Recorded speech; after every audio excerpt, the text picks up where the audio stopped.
apa-apa. Sekop banget. Apa jadi eceng godok sing wis dicacah. Kemudian dicampur dengan kotoran hewan dan apa beberapa bahan tambahan seperti Ada menisan malek amat.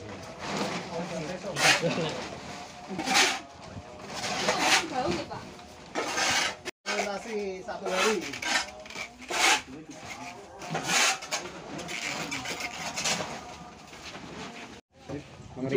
Setelah fermentasi 8 dina kemudian di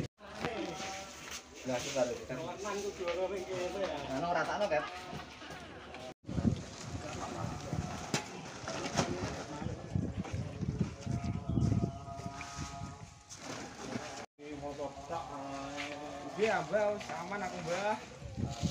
Kali jadi tukang video. Oh, wah.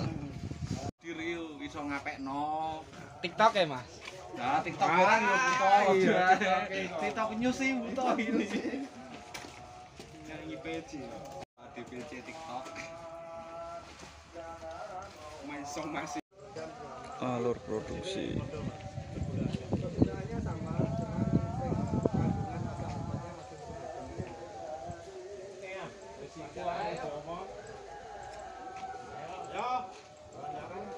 Godok menjadi pupuk ini.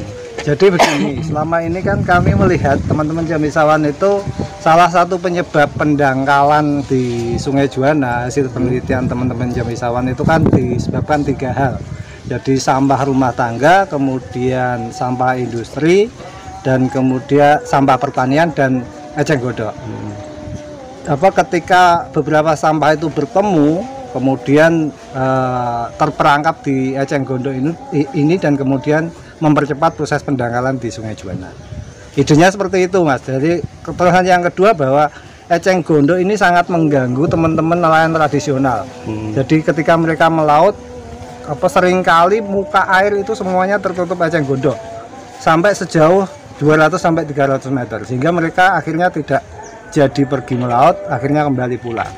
Yang kedua, seringkali eceng gondok ini menyangkut di baling-baling perahu tradisional dan menyebabkan baling-baling itu patah. Akhirnya kemudian juga mereka akhirnya tidak bisa melaut. Itu dari 2 penyebab itu kami kemudian mempunyai gagasan bagaimana kalau eceng gondok ini kemudian diproses untuk menjadi pupuk. Kenapa pilihannya menjadi pupuk? Itu karena kami melihat kalau dibuat pupuk itu kita bisa mengambil cakupan eceng gondok yang banyak jika dibandingkan dengan dibuat kerajinan atau yang lain. Itu dasarnya seperti itu. Tetapi sebetulnya kami juga, kalau ini hanya dilakukan oleh Jambisawan, sebetulnya kan tidak memberi dampak yang signifikan.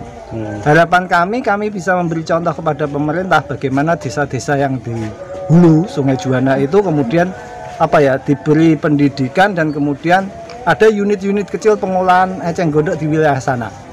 Selain juga akan mengurangi ketergantungan terhadap pupuk kimia, selain itu juga akan membuka peluang lapangan kerja yang baru. Itu gagasan awalnya. Kalau kadarnya sendiri? Kadarnya sendiri kalau asam berdasarkan literasi yang kami baca itu eceng gondok kan memang mengandung asam humat yang tinggi.